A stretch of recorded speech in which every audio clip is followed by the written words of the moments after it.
अस्सलाम everyone, welcome back to Tashfeen immigration solution podcast, जहां हम बात करते हैं इमिग्रेशन अपडेट्स के बारे में। आपको बताते हैं वो ट्रेंड्स जो आजकल मार्केट में चल रहे हैं और साथ में आपको गाइड करते हैं कि वो कौन सी चीज़ें आपने नहीं करनी जिससे आपके वीज़ा रिफ्यूज़ल के चांसेस बढ़ सकते हैं।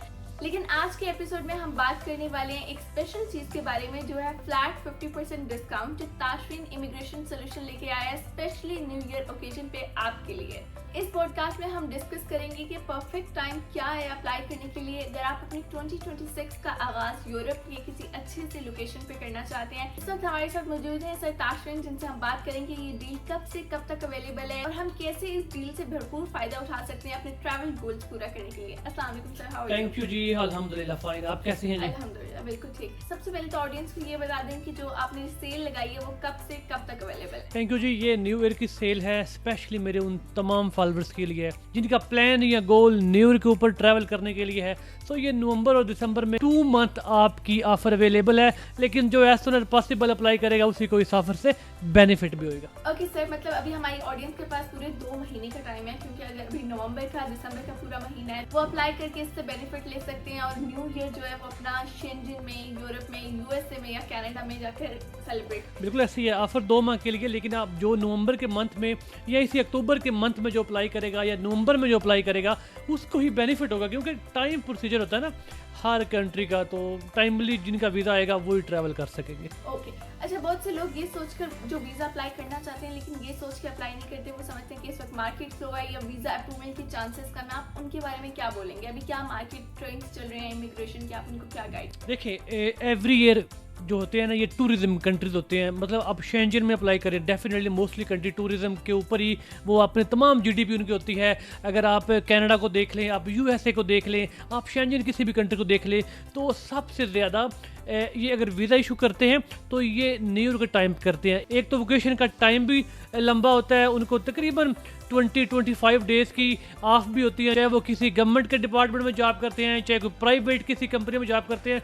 सो उनकी एक तो वोकेशन भी जो है ना वो भी ऑफ, उनके डेज ज़्यादा होते हैं। सो इसलिए वो भी सारे न्यू ईयर एंजॉय करते हैं और वो मैक्सिमम कोशिश करते हैं ये है वीज़ा फीसर भी के जितने भी आउट ऑफ कंट्री से अप्लाई करें हम उनको जितने मैक्सिमम हो सकते हैं, लेकिन हर बंदे को नहीं, जिनकी प्रोफाइल अच्छी है उनको नवंबर और दिसंबर में वीज़ा इशू किया है। सो ये बेस्ट टाइम है सिर्फ उन लोगों के लिए जो कि टूरिज्म या ट्रैवल करना चाह रहे हैं न्यू ईयर के प्लान के लिए। वो कौन सी 3 टिप्स हैं जो आप अपनी ऑडियंस को इस टाइम पे देना चाहेंगे जो न्यू ईयर जो है ना वो जाके शेंजन में अप्लाई करना चाहिए? शेंजन में अप्लाई करने के लिए ना कोशिश करें कि आपके पास पाकिस्तान में या एक जॉब का एक्सपीरियंस हो, सैलरी आपकी 80,000 मिनिमम हो और आपके पास क्लोजिंग बैलेंस कोशिश करें कि 8 से 10 लाख का होना चाहिए, क्योंकि पर डे के हिसाब से आपकी जितने आपके पर डे के हिसाब से अगर डिफरेंट कंट्री को देखा जाए तो आप मेरे एक्सपीरियंस रिलेटेड $150 से कम के डेली बेसिस पे एक्सपेंस नहीं होने चाहिए,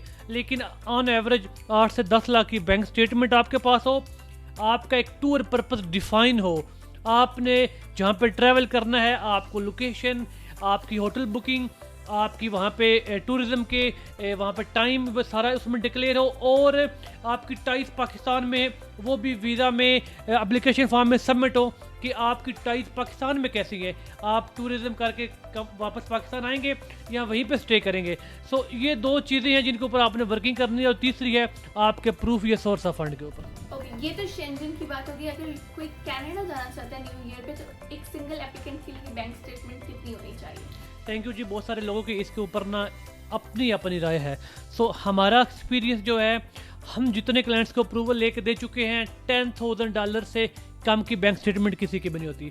सो मेनली ये है कि 10,000 पाकिस्तानी तकरीबन 20-21 लाख बनता है। ये क्लोजिंग बैलेंस हो आपके पास हो और आपका कोई जॉब का एक्सपीरियंस है, जॉब की सैलरी 6 महीने की या 4 माह की, या आपका कोई बिजनेस है, बिजनेस सोल है, FBR से रजिस्टर्ड है उसकी डिटेल, SSCP से प्राइवेट लिमिटेड बिजनेस है उसकी डिटेल, अगर वो बैंक अकाउंट यूज़ कर रहे हैं देन गुड, नहीं भी करते तो आप अपना पर्सनल भी अटैच कर सकते हैं। और हर कंट्री के लिए 2 चीज़ें मस्ट हैं, proof of fund, purpose of tours. ये आपके पास अगर कंप्लीट है, इसको आप अच्छे से अगर आप इसको प्रेजेंट कर सकते हैं तो आप अपना वीज़ा ले सकते हैं। कभी भी वीज़ा रिफ्यूज़ नहीं होगा कनाडा का। अगर आपका टूर प्लान, आपको पता है कि आपने किस किस जगह पर स्टे करना है, होटल बुकिंग कहाँ पे है, नेक्स्ट प्लान क्या है, इंटर कब है, एग्जिट कब कर रहे हैं, और पाकिस्तान में क्या आपकी प्रोफाइल है, आप देखिए आप अमाउंट में सैलरी कम ज़्यादा हो सकती है हर बंदे की। आपने 2 चीज़ों के ऊपर वर्किंग करनी है, ट्रैवल ऑफ पर्पस और आपकी प्रूफ ऑफ फंड। ओके, ये तो होगी कनाडा की बात। अब हमें बताएं कि यूएसए में आपकी बैंक स्टेटमेंट कितनी होनी चाहिए single application? As usual USA के लिए ना, एक तो डेफिनेटली आप वो यूएसए में अप्लाई करना चाह रहे हैं, आप ना किसी सूडान में कर रहे हैं अप्लाई, ना किसी ऐसी कंट्री में कर रहे हैं जो आपकी वेरिफिकेशन नहीं करेगी, आपके आईडी कार्ड के ऊपर वो तमाम चीज़ें आपकी एक्सेस कर लेते हैं। सो कोशिश करें अगर आपके पास कोई बिजनेस है उसकी डिटेल दे दें। बैंक अकाउंट में अगर अमाउंट आपकी कम है, ज़्यादा मैटर नहीं करता यूएसए के लिए, लेकिन आपके पास जो नॉलेज है ट्रैवल का, ट्रैवलिंग का, वहाँ पर जाकर क्या स्टे करना है, क्या आपकी होटल बुकिंग है, कम्यूनिट का कहाँ से आपने क्या चीज़ें लेनी है, आपका ट्रैवल कब का है और आपका एग्जिट कब करेंगे, ये चीज़ें आपके पास हैं। और जो आपने DS 160 में या जो फॉर्म में आपने चीज़ें अपनी डिस्क्राइब की हुई हैं उसका नॉलेज है आपके पास। अगर बिज़नेस करते हैं तो वो बिज़नेस के आप, अब हमारा इमिग्रेशन का बिज़नेस है या रियल एस्टेट का बिज़नेस है या IT का बिज़नेस है, हम अगर वही उसमें चीज़ हम डिक्लेयर करते हैं तो हमें हो सकता है वीज़ा फीस हमसे IT के या इमिग्रेशन रिलेटेड पूछ ले, हाँ भाई आप करते हैं, आप क्या करते हैं यूएसए में, मैं कहूँगा मैं E2 करता हूँ, हम EB5 करते हैं, L1 करते हैं, तो वो उसकी डिटेल पूछ लेगा, कंपनी कैसे बनती है, क्या करते हैं, किस तरह ट्रांसफर करते हैं। सो आपके पास उनका भी नॉलेज होगा तो आप 100% यूएसए का वीज़ा भी ले सकते हैं। ओके, अच्छा सर हमें ये बताएं कि अक्टूबर तो ऑलमोस्ट खत्म हो चुका है, लेकिन अगर कोई नवंबर में अप्लाई कर रहे हैं तो क्या वो जनवरी की फर्स्ट वीक में 26 में क्या वो न्यू ईयर अपना यूरोप में? बिल्कुल बिल्कुल बिल्कुल कर सकता है जी।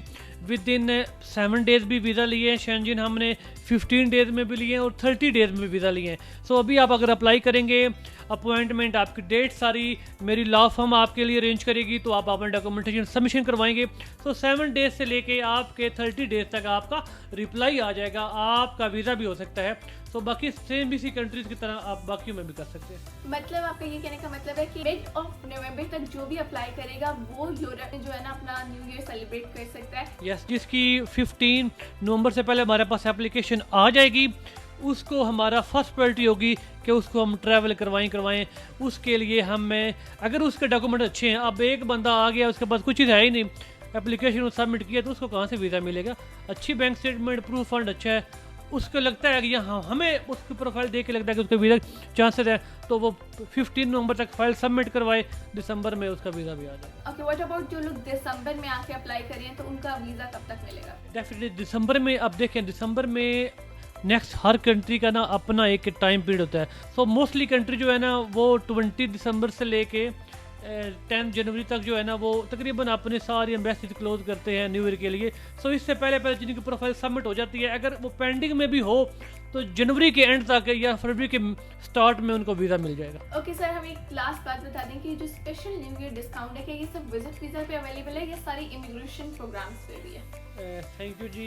इमिग्रेशन के ऊपर काफ़ी दफ़ा बहुत सारे डिस्काउंट्स हम दे चुके हैं, लेकिन अभी ये स्पेशली न्यू ईयर के लिए ये ऑफ़र 50% की हमारे तमाम उन फॉलोअर्स के लिए है जो कि न्यू ईयर के लिए अपना ट्रैवल पर्पज़ रखना चाह रहे हैं, सिर्फ और सिर्फ ये विजिट वीज़ा के लिए। ओके ठीक है, क्लियर हो गया। तो अगर आप अपना न्यू ईयर सेलिब्रेट करना चाहते हैं यूरोप, शेंजन, यूएसए में या फिर कनाडा में, तो अभी परफेक्ट टाइम है अप्लाई करने का। और जैसे कि अभी सर ने बोला है कि मिड ऑफ नवंबर तक जिसकी एप्लीकेशन आ गई उसकी अप्रूवल की चांसेस सबसे ज़्यादा है और वो जा सकता है अपना न्यू ईयर सेलिब्रेट करने कनाडा या फिर वो जिस भी डेस्टिनेशन पे जाना चाहता है। तो अगर आप चाहते हैं कि आप डिस्काउंट ग्रैब करें तो अभी हमारे दी गए UN नंबर पर कॉल करें और अपने ट्रैवल गोल्स पूरे करें।